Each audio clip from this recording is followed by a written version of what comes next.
राष्ट्रीय गायत वंदे मातरम वंदे मातरम गायताना काँग्रेस कार्यालयान जाल्ल्या वादावयल्यान भारतीय जनता पार्टीचे राष्ट्रीय प्रवक्ते प्रदीप भंडारी हांणी नव्या दिल्लींच्या भाजपी मुख्यालयांत पत्रकार परिषद घेऊन काँग्रेस पक्षाची कडक टीका केली.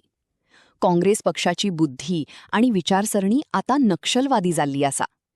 स्वातंत्र्य दिनाच्या निमित्तानं लाल किल्ल्यावयल्या सुवाळ्यांक काँग्रेस नेत्यांची गैरहजेरी आणि राष्ट्रगीताबाबतीत त्यांची भूमिका देशप्रेमाच्या विरोधात आसा, असा आरोप त्यांनी यावेळार केलो. वंदे मातरम के उद्घोष से गुस्सा होगा क्या? क्या वो चिड़चिड़ा होगा क्या? क्या वो इसका विरोध प्रकट करेगा क्या? कोई प्रकट नहीं करेगा.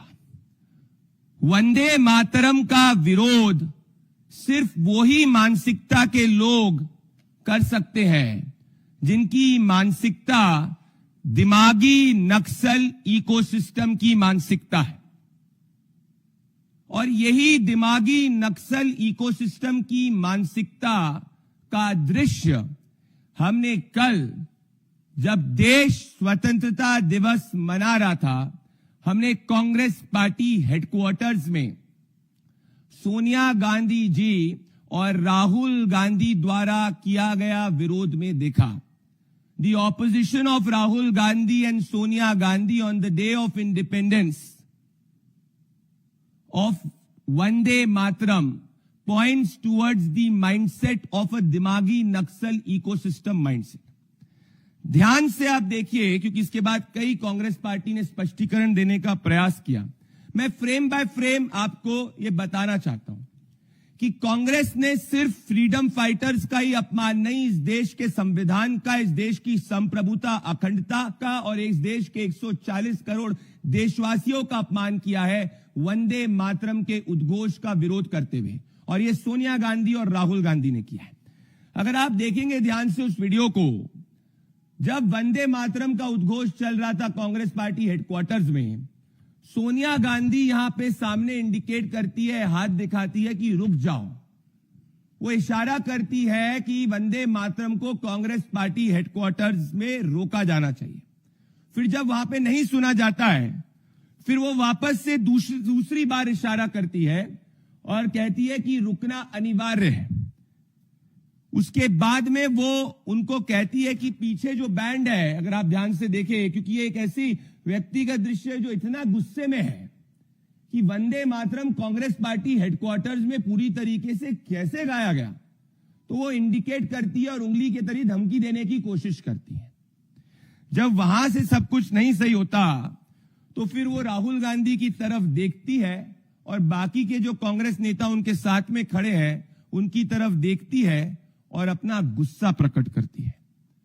मैं पूछना चाहता हूं कांग्रेस पार्टी से, अरे कांग्रेस पार्टी, भारत का ही उद्घोष हो रहा था, वंदे मातरम का ही उद्घोष हो रहा था.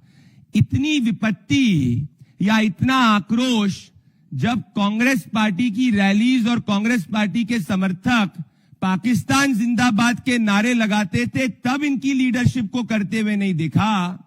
पर जब कांग्रेस पार्टी हेडक्वार्टर्स के अंदर वंदे मातरम का उद्घोष हो रहा था, तो सोनिया गांधी एजिटेटेड ही नहीं थी, गुस्से में ही नहीं थी. वो ऐसे प्रकट कर रही थी जैसे अपराध हो गया.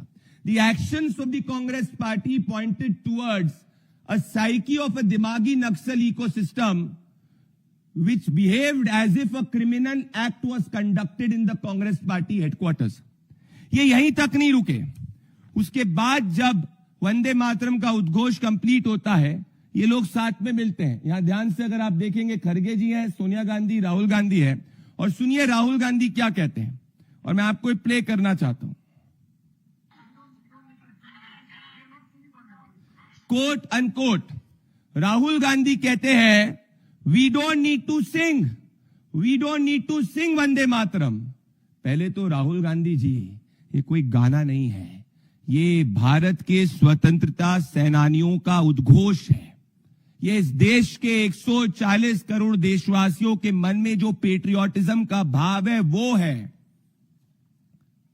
उसके बावजूद राहुल गांधी और सोनिया गांधी इतने गुस्से में रहते हैं कि राहुल गांधी जोर जोर से चिल्लाते हैं कि we do not need to sing Vande Mataram. तो मैं राहुल गांधी से पूछना चाहता